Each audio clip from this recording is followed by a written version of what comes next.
Meeting Lana felt like fate. She was the type of woman who could walk into a room and command attention without even trying. She didn't need extravagant gestures. Her smile was enough to light up the place. When we met at a mutual friend's dinner party, I was captivated. By the end of the night, I had her number, and a few weeks later, we were inseparable. We spent 3 incredible years together. We traveled, made plans, and built a life.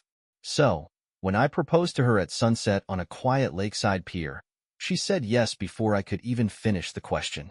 It was one of those perfect moments that you wish you could bottle up and replay forever. The next few months were a whirlwind of wedding planning. We were both stressed, but Lana's parents were a whole different level of involved. From the moment they knew she was engaged, her mom and dad scrutinized everything: venues, decorations, guest lists, and me. Mostly me. Lana's parents were old money, prestigious, proud, and impossibly hard to impress. Her dad, Arthur, was a retired surgeon with a stern presence that could silence a room. Her mom, Grace, was even more imposing in her quiet disapproval. From the beginning, they made it clear that they didn't think I was enough for their daughter. I knew why. They didn't hide it. My parents were immigrants from China who came to the U.S. with nothing but hope and resilience. They worked hard, and their sacrifices allowed me to build a good life. But to Arthur and Grace, that didn't matter. They wanted someone who fit their idea of success: old family connections, a country club member, someone who fit neatly into their curated social circle. The wedding was set for early autumn, and everything seemed on track. Or so I thought. The first crack appeared when Lana started acting distant. She was distracted during our conversations, spent more time at her parents' house, and dodged questions about the future. At first, I chalked it up to wedding stress. But deep down, I felt the unease building. Then came him.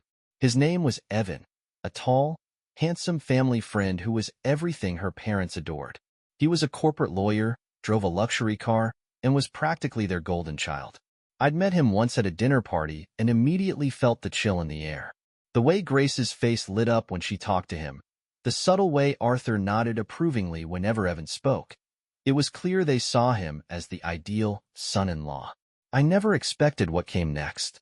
One evening, Lana came home later than usual. I was sitting on the couch, half watching TV, when she walked in. She looked nervous, too nervous for it to be about something as simple as work. "Hey," I greeted her. "Long day?" She nodded, avoiding eye contact. "Yeah, I want to see my mom." Something in her voice made my chest tighten. "Alone?" I asked, though I already knew the answer. She hesitated for a fraction of a second. "No, Evan was there." It felt like someone had poured ice water over me. "Evan?" I repeated, my voice calm despite the storm brewing inside. "Why?" Her eyes flicked toward the floor. "My parents invited him. They think he's helpful." "Helpful for what? Planning our wedding?" She winced, and I knew I'd hit a nerve. "Lana, what's going on?" I stood up and walked toward her. "Why are you suddenly spending time with this guy?" "It's not like that," she muttered. "He's just someone my parents trust." I wanted to believe her. I really did. But her words felt hollow. The tension between us was palpable. The breaking point came 2 weeks later. Lana and I had been arguing more often. Small things that spiraled into bigger fights. But one morning, when I went to grab coffee, I noticed something strange on the kitchen counter. A small white box with a pink stripe, the unmistakable packaging of a pregnancy test. I froze, staring at it. My pulse began to race. When Lana came down the stairs and saw me holding it, her face went pale. "What is this?" I asked, holding it up. She blinked, completely at a loss. "That's not mine." My heart pounded louder. "Then whose is it?" I knew in that moment it wasn't hers. It wasn't something she would have left out carelessly. This wasn't Lana's doing. It was her parents. They had planted it.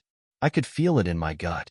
They were trying to break us apart, and this was their way of twisting the knife while we were already vulnerable. Lana's face crumpled.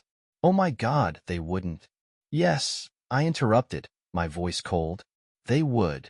Later that night, we confronted them at their home. Grace acted shocked, clutching her pearls like a character out of a bad soap opera. "A pregnancy test? Michael, that's absurd." she said smoothly. Arthur chimed in, feigning offense. Why would we do something like that? We care about you both. Enough, I snapped. You don't care about us. You care about controlling her. Lana stayed silent, her face a mask of confusion and betrayal. She wanted so badly to believe her parents wouldn't stoop that low, but I could see it in her eyes. She knew the truth. That night, after the confrontation, Lana and I sat on the couch, exhausted and emotionally drained. I reached for her hand, but she pulled away slightly. We can still fix this, I said quietly. We can stand together against them. Tears welled up in her eyes. I don't know if I can, Michael. Her words broke something inside me. Why? Why can't you choose us? She wiped her face and looked at me with an expression I'll never forget, one of guilt and resignation. Because, she swallowed hard, because I made a mistake. The room seemed to shrink around me. What mistake? I whispered, even though I already knew. She closed her eyes for a long moment before whispering, I slept with Evan. Her confession felt like a grenade going off in my chest. The words hung in the air, sharp and cold, cutting through any hope I had left. I stared at her, waiting for her to take it back, for this to be some nightmare I could wake up from. But she didn't say anything else. She just sat there, her face crumpling under the weight of her own words. I stood up, needing space, needing air. The walls felt like they were closing in. When? I asked, my voice barely above a whisper. She didn't meet my eyes. The night my parents had me over for dinner, she muttered. After we fought about Evan. I felt my stomach churn. I clenched my fists to stop them from shaking. And you're just telling me this now? Tears streamed down her face. I didn't know how. I thought, if I kept it to myself, it wouldn't ruin everything. I let out a bitter laugh, empty and hollow. You thought hiding it would make it disappear? She tried to reach for me, but I stepped back. I couldn't stand her touch. Michael, I'm sorry, she whispered. I was scared. My parents, they've been pushing me for months, whispering doubts in my ear. And Evan, he was there at the worst moment. I was weak. Weak. The word tasted like ash. This isn't about weakness, Lana. This is betrayal. She flinched but didn't argue. The silence that followed was suffocating. I left that night. I grabbed my jacket, my keys, and walked out the door. The cool night air hit me like a slap, but it did nothing to clear my mind. I didn't know where I was going. I just kept walking, letting the sound of the city drown out the chaos in my head. My phone buzzed in my pocket. Eric's name lit up the screen. I hesitated but finally answered. Hey, you good? He asked immediately. I was worried when you didn't answer earlier. I exhaled, trying to steady my voice. No, man. I'm not good. What happened? His voice was calm but urgent. I closed my eyes. She slept with him. There was a long pause on the other end. Evan? Yeah. My throat tightened. She admitted it. Jesus, he muttered. Where are you? I don't know, I said honestly. Well, you're not wandering the city alone all night. I'm coming to get you. Eric found me sitting on a bench near the waterfront. He handed me a coffee and sat down without saying a word. We stared out at the dark water for a while, the hum of the city behind us. You don't have to talk, he finally said. But if you do, I'm here. I stared at the cup in my hands, the warmth seeping through my fingers. It wasn't just her, I said after a while. Her parents, they set the whole thing up. They wanted this. Eric's jaw tightened. Yeah, I figured. They've hated you from day one. They didn't just hate me, I muttered. They wanted to break me. And they almost did, he said, turning to face me. But you're still here. That counts for something. I wasn't sure if that was true, but I appreciated the effort. The next day, I went back to the apartment. I wasn't ready to talk to Lana, but I needed to know one thing, what she wanted. When I walked in, she was sitting on the couch, her eyes swollen from crying. She looked up at me, hopeful and scared all at once. I just need to know one thing, I said, cutting straight to the point. Do you still want to marry me? Or are you going to keep listening to your parents? She opened her mouth, then closed it again. The hesitation in her silence spoke louder than any words could. I wanted to fight for us, I continued, my voice cracking. I was ready to go up against the world if I had to. But you let them win. I didn't mean to, she whispered. I was confused. No, I shook my head. You made a choice. Tears filled her eyes again, and she whispered the words that sealed our fate. I don't know how to stand up to them. I felt my heart break all over again. I had hoped, prayed, that she would choose me, that she would realize she didn't need their approval. But instead, she'd handed them the victory. I nodded slowly, the reality settling in. Then we're done. Her face crumpled as she sobbed into her hands, but I was numb. There was nothing left to say. I turned around, grabbed my packed bag, and walked out the door for the last time.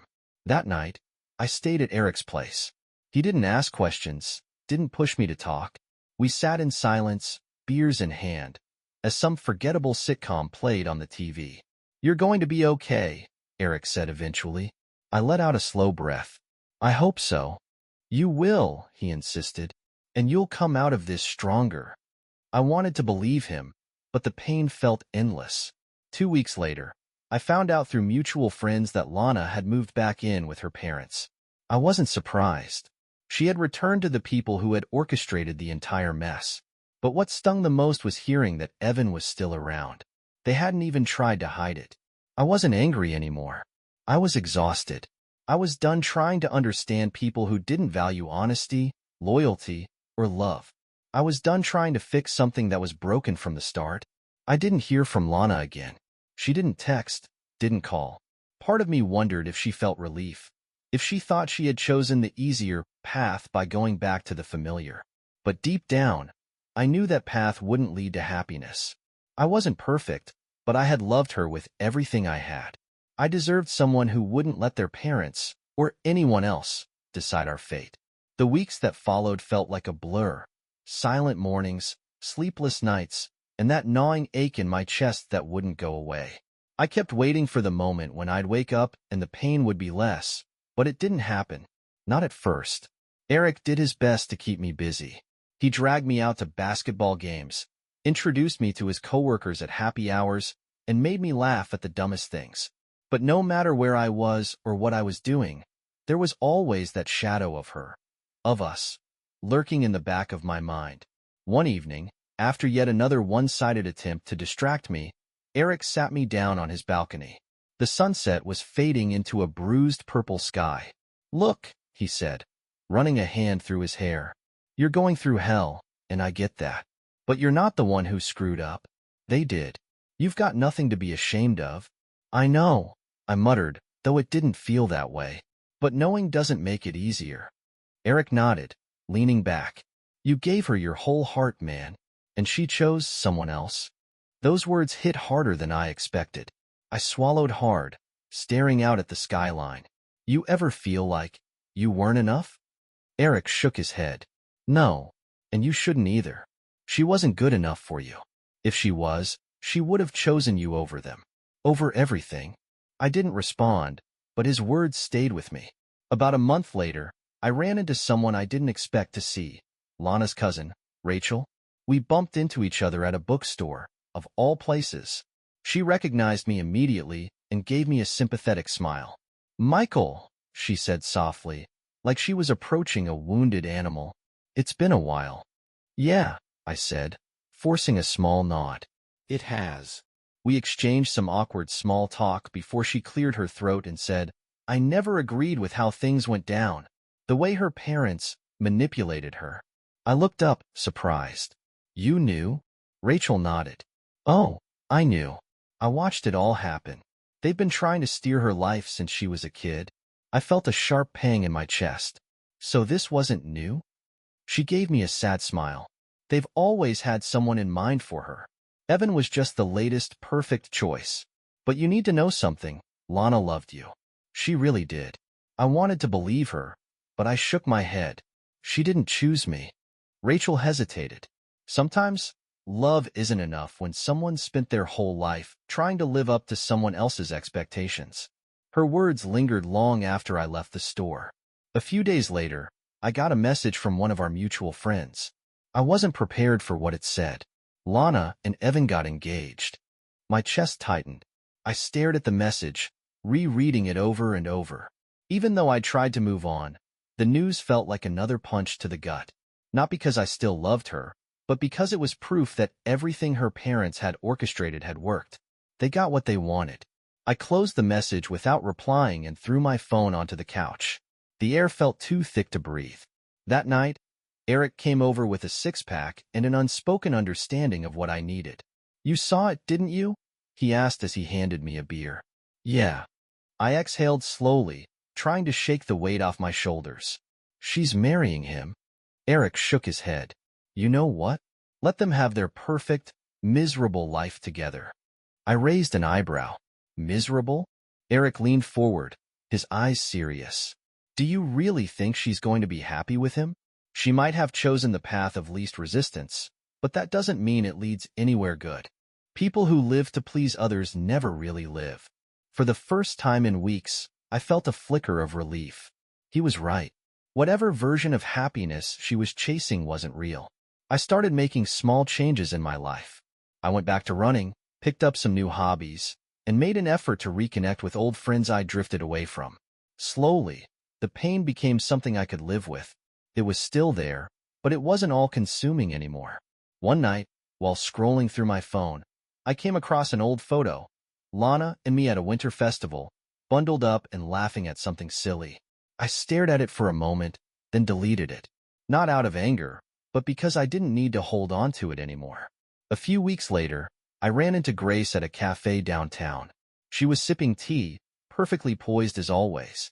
She noticed me and gave me a polite nod, but I didn't stop to say hello. She didn't deserve my time or my attention. As I walked away, I felt a strange sense of victory, not because I'd moved past Lana, but because I'd taken back control of my own story. By the time their wedding day rolled around, I didn't feel the need to check social media or wonder what was happening. I spent that day hiking through a forest trail I'd discovered a week earlier. The air was crisp, the leaves a brilliant shade of gold and red. I felt free for the first time in a long while. As I stood at the top of the overlook, staring out at the vast, open sky, I smiled. The world felt full of possibilities again. I didn't need closure from her or her parents. I'd found it on my own. Months passed, and life slowly began to feel normal again. Or at least, a new version of normal. I moved to a different apartment in the city, started volunteering at a local community center, and even signed up for cooking classes. It wasn't about distractions anymore. It was about building something new for myself. Eric, true to form, still checked in regularly, usually with some ridiculous excuse. "We can't have you turning into a lone wolf chef," he'd say. "That's how villains are born." I'd roll my eyes, but I knew he was just making sure I wasn't slipping back into old wounds. One Friday night, while out at a small rooftop bar, I saw someone familiar. She was standing near the string lights, talking with a friend. Her laughter carried on the breeze. For a second, I froze, thinking I was seeing things. But it wasn't Lana. This woman's smile was softer, her presence more grounded. I didn't know her, but something about her felt different. Eric nudged me. "You good?" "Yeah," I muttered. "I think so." He smirked. "Then go say hi." I hesitated, but then I remembered something Rachel had said at the bookstore. "You get to choose how your story ends." So, I walked over. Her name was Emma, and our conversation started over something silly. How rooftop bars always seem to have overpriced, watered-down cocktails. But what stood out wasn't what we talked about. It was how easy it was. No pretense, no tension. Just a real, honest connection. We exchanged numbers before the night ended, and for the first time in a long while, I felt excited about the possibility of something new. I didn't rush things with Emma. We took our time, getting to know each other over weekend brunches and late-night walks. She wasn't Lana, and that's exactly what I needed. She was someone who didn't carry the weight of other people's expectations, someone who had built her own life and didn't need anyone else's approval. One evening, after we'd been seeing each other for a few months, she asked me about my past. I told her everything. The engagement, the betrayal, the way it all unraveled. I expected her to look at me differently, maybe even pity me. But she didn't. She listened quietly, then reached for my hand. "That wasn't your fault," she said softly. You gave your heart to someone who didn't deserve it, but that doesn't mean your heart's any less valuable. Her words stayed with me. For so long, I'd carried the weight of that betrayal like it was a reflection of who I was. But in that moment, I realized it wasn't. It never was. The first time I ran into Lana again was unexpected. I was at a farmer's market with Emma when I spotted her. She was standing alone near a stall of fresh flowers, looking lost in thought. She saw me and froze, her eyes widening in recognition.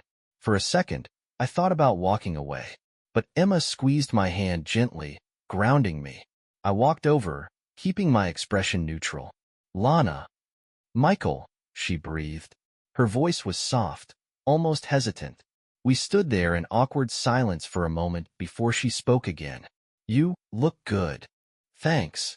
I paused, glancing at the flowers in her hand. How's life?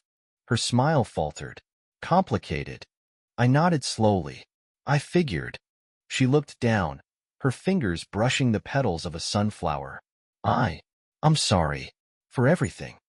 I studied her for a moment, searching for any trace of the woman I used to love. She seemed smaller somehow, like the weight of her choices had finally caught up to her. I know, I said finally, but it's in the past. Her eyes shimmered with unshed tears, and for a second, I saw the girl I used to know, the one who laughed at my bad jokes and dreamed about our future. But that girl was gone, and so was the version of me who needed her. I nodded toward Emma, who was waiting a few steps away. That's Emma, I said. We've been seeing each other for a while. Lana's smile was tight, forced. She seems nice. She is, I said simply. She's honest, and she knows what she wants. Lana's expression flickered with something. Regret, maybe, but it didn't matter anymore. I hope you find your happiness, Lana, I said softly, but I've already found mine. With that, I turned and walked back to Emma. Lana didn't call after me or try to stop me. She just watched as I walked away, her figure growing smaller in the distance. Life isn't perfect, it never will be, but it's not supposed to be. I've learned that real love doesn't come with conditions or ultimatums. It doesn't bow to the whims of controlling parents or get rewritten to fit someone else's narrative. Real love is about choice. And for the first time in years, I was with someone who chose me without hesitation. As Emma and I wandered through the market, hand in hand, I felt something I hadn't felt in a long time. Peace. The past hadn't defined me. I had chosen my own ending.